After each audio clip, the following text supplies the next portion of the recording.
মোৰ ল'ৰাটো নিছিলোঁ ডিব্ৰুগড় মেডিকেল।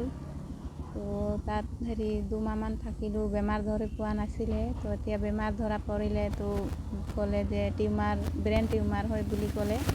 তাত কেইদিনমান থাকিব কৈছিলে। তো থাকি কিনে আৰু এতিয়া টিউমাৰটো ইয়াত নহ'ব বুলি ক'লে আৰু বাহিৰত গুৱাহাটী লৈ যোৱা বুলি ক'লে। আৰু বহুতে দিন তাৰ ট্ৰিটমেণ্ট মেডিকেল নিছিলোঁ অকলে। বেমাৰটো যেতিয়া ধৰা পৰিলে তেতিয়া তাত নোৱাৰিম বুলি ক'লে আৰু এমাৰ্জেঞ্চি গুৱাহাটীত লৈ যোৱা বুলি কৈছে। তেতিয়া মই এতিয়া নিব নোৱাৰিছোঁ, পইচা পাতি নাই মোৰ ওচৰত। মই অকলে আছোঁ, এটা ল'ৰা আৰু ছোৱালী আছে। সেইকাৰণে আৰু মই অকলে, ঘৰত কোনো নাই মোৰ। 16 বছৰ হৈছে আৰু মই ঘৰত অকলে কাম কৰোঁ। মেডিকেল অহা যোৱা কৰি আছোঁ, ইমান দূৰ অকলে আছোঁ। বহুত দিগদাৰো হৈছে আৰু পইচা পাতিও নাই। সেইকাৰণে গুৱাহাটী লৈ নিব ক'লেতো মোৰ ওচৰত পইচা পাতিও নাই। সেইকাৰণে আৰু মুখ্যমন্ত্ৰী চৰকাৰক কৰিছোঁ যে সহায় কৰিব, আৰু বিমল বৰাক কৰিছোঁ যে মোক সহায় কৰিব আৰু মোৰ ল'ৰাটোক মই ভালে চিকিৎসা কৰিব পাৰিম বুলি আহ্বান জনাইছোঁ। সহায় কৰিছোঁ, ৰাইজকো কৰিছোঁ। মোৰ এটাই ল'ৰা আছে, মোৰ গাৰ্জেনো নাই, মোৰ ছোৱালী আছে, মই অকলে আছোঁ। আৰু চবেই যদি মোক সহায় কৰিলে মোৰ ল'ৰাটোক মই চিকিৎসা ভালে কৰিব পাৰিম। আৰু ইমান ডাঙৰ বেমাৰ পাইছে, মোৰ এটাই ল'ৰা আৰু মোৰো গাৰ্জেন নাই। হয়, অতি দুখৰ বিষয়।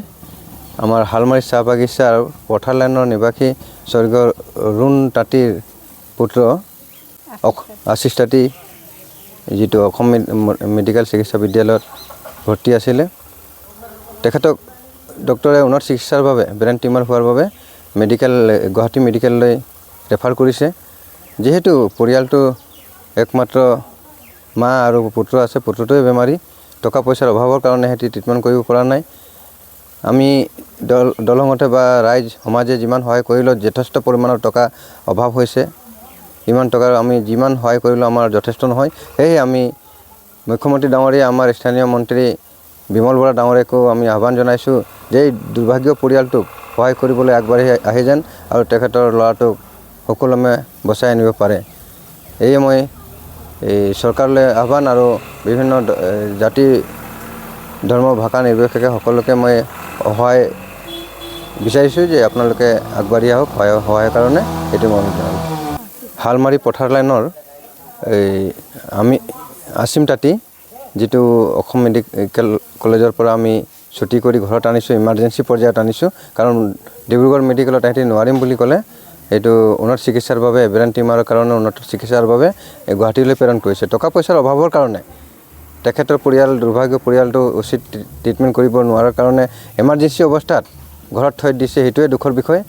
সেয়েহে এই এমাৰ্জেঞ্চি সময়ত ঘৰত থকাৰ বাবে আমি উপায়হীন হৈ চৰকাৰ তথা মুখ্যমন্ত্ৰী ডাঙৰীয়া, আমাৰ স্থানীয় বিধায়ক তথা মন্ত্ৰী বিমল বৰা ডাঙৰীয়াকো অনুৰোধ কৰিছোঁ যে উক্ত দুৰ্ভাগ্য পৰিয়ালটোক সহায়ৰ হাত আগবঢ়াবৰ কাৰণে আহিবৰ কাৰণে অনুৰোধ জনাইছোঁ। আমি সহায় কৰিছোঁ, আমাৰ সহায়টো যথেষ্ট নহয়।